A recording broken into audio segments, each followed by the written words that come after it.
Alright guys, so we all know the story of how the iconic Bruce Wayne's life was reshaped by tragedy, which he used as motivation to better himself. Well, Absolute Batman isn't exactly the same story.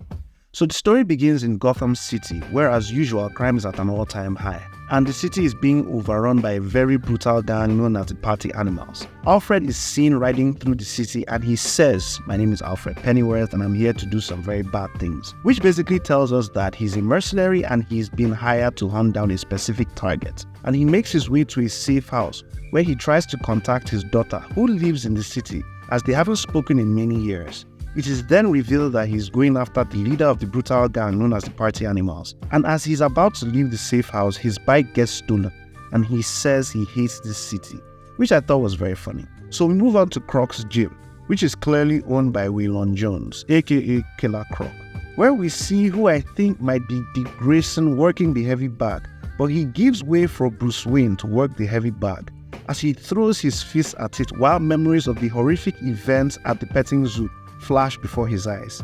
He proceeds to punch the bag in half and then he and Waylon begin discussing payments for the damaged bag.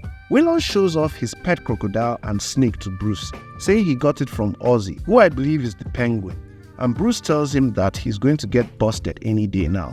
To which Waylon replies that penguins know how to hide their eggs and that he, Ozzy, is their boy, implying that Bruce Wayne is actually friends with Killer Croc and the Penguin in this universe.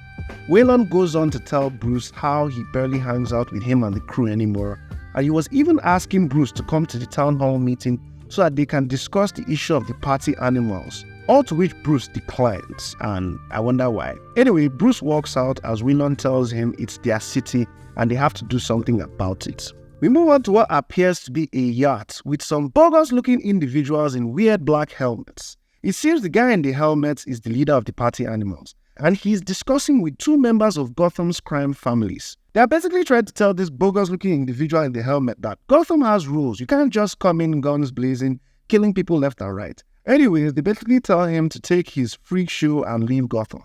But predictably, this weird individual has plans of his own as he begins to show his collections of death masks he has collected from around the world, some of which are related to the two crime bosses before his other accomplices kill them off. The next day, Bruce is listening to the news and police scanners, basically covering the crimes of the Party Animals from the previous night. Then in the town hall meeting, civilians are basically going at Mayor Gordon for the insecurity in the city, as they are all upset with the fact that there hasn't been anything done about the Party Animals. While that's going on, Alfred is monitoring the area and sees the Party Animals heading into the entrance of the city hall. And what does he do? He's ordered to observe the situation no matter what happens. Like, what the fuck, bro? Like, come on, you know what's about to happen. But anyways, as the meeting continues, the Party Animals attack the building and Mayor Gordon selflessly says whatever they want to do, they should deal with him and leave the civilians be. And they oblige, they actually shoot him. And during all this, he tells Barbara to just get everyone out. And I'm like, bro, how the hell is she going to do that? Come on, Jim, how is she going to do that? Look at her, she's scared. She's even scarier than you are. Anyways, as they make their threats, they are all grabbed and thrown outside. Then Barbara decides to look outside the window to see how many there are, and Batman tells her through the window, no matter what you hear, do not open the doors.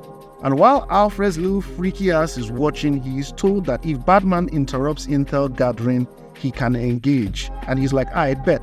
Anyways, the Party Animals are trying to gather themselves together as they are soon about to find out. They start shooting at Batman, but his cape is totally bulletproof, so none of that works. He drops his smoke pellet and pounces on them, using that freaking cape like arm extensions, grabbing and tossing them all over the place. And this is where Bruce really gets to work, while Alfred goes on his suck-off rant talking about how good he is. Batman basically commits multiple felony assaults on these guys, using knives, cutting them up and beating the ever-living shit out of every last one of them. And the way he goes about it, you can tell he's actually enjoying this a little bit too much. Is this a hero I would trust with the safety of Gotham? Abso-fucking-lutely. But anyway, moving on, after Batman Leroy just finished putting half of these guys on life support, some juicehead in a mask tries to pull up on him with a butcher's knife, talking about how this hand has killed more people than he can count. And bruh, did you not see what this guy just did to all those people? Like, what are you on about? Anyway, Batman goes, alright, cool, and pulls out a handle that he connects to the symbol on his chest, and that turns out to be an axe. And you can pretty much guess where this went. Batman made him a handicap and gave him wrong directions to a hospital. After the rest of the crew saw what Batman did, they're like, bruh, we gotta get out of here, man. And then Alfred decides to activate a trap he set up to prevent them from fleeing. And he's ordered to engage Batman. And as he does, he tells him that he's got some super shotgun, blah, blah, blah, blah, blah, all that sweet stuff. And in response, Batman hits him in the chest with a wild-ass roundhouse kick. And I'm like, what the fuck? Like, look at his face. He doesn't even believe what just happened to him. And he got hit with that shit for real. Then Batman took his super shotgun and bailed. Damn. Anyways, Alfred basically runs a background check on Bruce Wayne. And we actually see that his origins are quite different in this universe. His dad was a teacher and his mom was a social worker. He was very smart and good at building things ever since he was a child. Then he lost his dad during an incident in a petting zoo, and that's where he lost himself for a while. And then he goes to college and then he studies mechanics, chemistry, criminal psychology, military theory, stuff that will basically prepare him for when he returns to Gotham. And when he does return to Gotham, he works in places like the Gotham Power Grid, Gotham Water Department, basically learning the in and outs of Gotham, which is pretty impressive. And Alfred basically stalks Batman all the way till he's with his mother, Martha Wayne. Yes, Martha Wayne is alive in this universe. And he's actually considering taking him out because he feels that's what he should do. But then he gets a message from his daughter, Julia, telling him to never contact her again. And then he decides against killing Bruce because he's just a kid. So Bruce is in what seems to be his Batcave. Never seen a Batcave with a skylight, but whatever. Alfred then decides to come and get Bruce in his hideout after deciding against killing him earlier. Why? Maybe he had a change of heart and was like, fuck them kids. And anyway, Batman pulls up on him with his super shotgun. And Alfred's like, boy, you play too much. Give me that gun. And Batman goes, alright nigga, boom, straight in the head before riding off into the city off a building, leaving Alfred looking like this. Closing off this chapter, Alfred is clearly trying to move on from his back-to-back L's at the hands of Batman, and he's being told about a target that he'd been tracking for 5 years that had killed Henry Ducard and the League of Assassins, and that target is now somehow in the winds.